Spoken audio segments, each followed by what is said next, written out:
જય ભીમ, જય સંવિધાન, નમો બુધાય. મિત્રો, હું છું જિગ્નેશ રાઠોડ. તો મિત્રો, આજે વાત કરવાની છે વિછ્યા તાલુકાના જે સરવા ગામની. જ્યાં સરવા ગામની અંદર જે એક દલિત યુવાન એક ગુમ થયેલ છે. હવે તેના કાકાનો મારે ફોન આવ્યો. હવે એનું કાકાનું નામ છે પરસોત્તમભાઈ.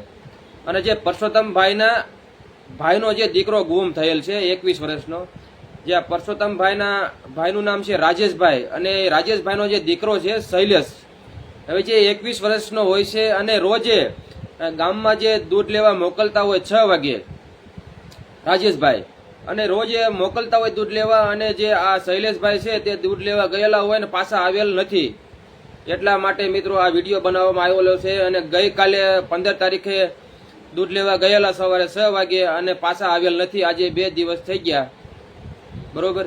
એટલે જો કે એના પરિવારના લોકો જે લગાતાર ગોતવાનો પ્રયત્ન કરે છે, બધા આડાવડા કોન્ટેક કરી અને ગોતવાનો પ્રયત્ન કરે છે, અને હજી મળેલ નથી. જેથી કરી આ વિડીયો વધુમાં વધુ શેર કરજો. જે વિછ્યા તાલુકાના જે સરવા ગામની અંદર જે શૈલેષભાઈ રાજેશભાઈ વાઘેલા છે, અને 21 વર્ષની ઉંમર છે, અને થોડાક મન બુદ્ધિના હોય એવા લાગે છે.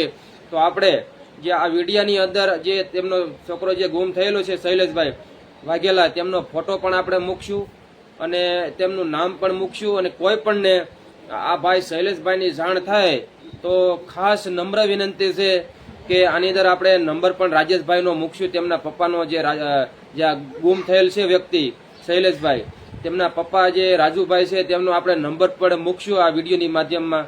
અને આ વિડીયો વધુમાં વધુ શેર કરો, જેથી કરી જે આ રાજેશભાઈનો જે દીકરો છે શૈલેષભાઈ છે અને 21 વર્ષનો છે, તો એમને દીકરો પાછો મળી જાય, બરોબર. એટલે વધુમાં વધુ આ વિડીયો શેર કરજો. જય ભીમ, જય સંવિધાન. હાલો. હા જગતભાઈ. હા, બોલો બોલો. અરવાજ બોલો પરસોત્તમ. હે? હાલો. હા, બોલો. અરવાજથી પરસોત્તમ બોલું છું. એક આપડો છોકરો ગુમ થયો છે કાલ. હા. હવે એનો ફોટો તમારો મેકલું છું. જો કે યુટ્યુબ માં સડે એવું હોય તો સડાવો ને, કોક જોવે તો કરે, ફોન બોન કરે. ક્યાંથી બોલો છો? અરવાજથી પરસોત્તમ. હરવાથી આ પરસોત્તમભાઈ, બોલો બોલો. હા હા હા. હા, બરાબર બરાબર. મેં એમાં તમને ફોન કર્યો છે. કાલ છોકરો ગુમ થયો તો. છોકરો છે હરવાથી. હા, હરવાથી. હા. તમે કીધું જો કોઈ ફોટો યુટ્યુબ માં સડે અને જો કોઈ જોવે તો આપણે ફોન કરે ને એમ. હા, બરાબર બરાબર. હા, મેં પ્રવીણભાઈ ને કાલ ફોટા ને એવું મેકલ્યું છે. પ્રવીણભાઈ લીમડિયા આપણે. હા હા હા, બરાબર બરાબર. હું પરસોત્તમ મન નો ઓળખ્યો. હા, ઓળખી ગયો છું. વાંધો નહીં. એ તો ઓળખી ગયો. એટલે કોનો છોકરો છે? છોકરો કોનો છે? છોકરો મારા ભાઈ નો હે, રાજભાઈ મારથી મોટા છે ને. ભાઈનો છોકરો હવારમાં દૂધ લેવા ગયો તો, પછી પાછો નથી આવ્યો. તો કોક ચોટીલા વાવડ આપે છે, કોક વિછ્યા આપે છે, એવું બધું છે. એટલે કેટલા વર્ષનો છે? હે? કેટલા વર્ષનો છે? 21 વર્ષનો છે. હા. બરાબર બરાબર. આપણે પોલીસ સ્ટેશન માં અને વિછ્યા લખાયું?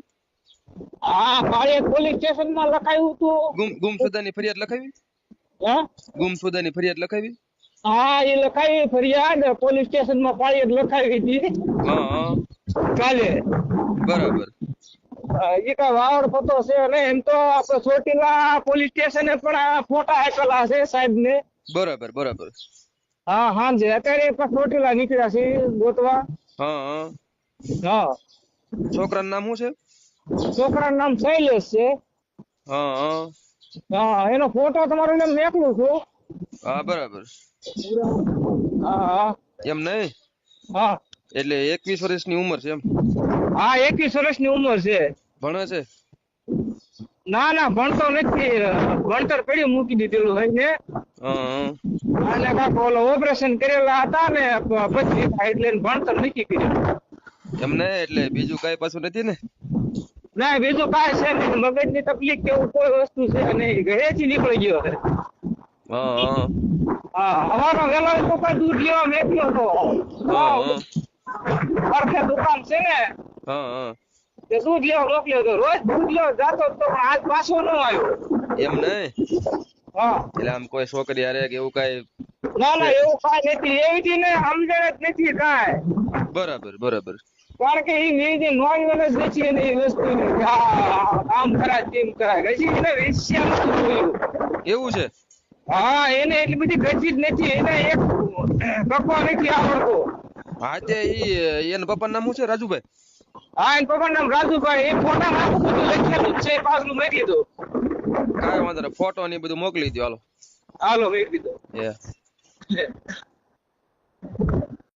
હાલો હા જીગાભાઈ મેકલી દીધો હો તમારો ફોટો.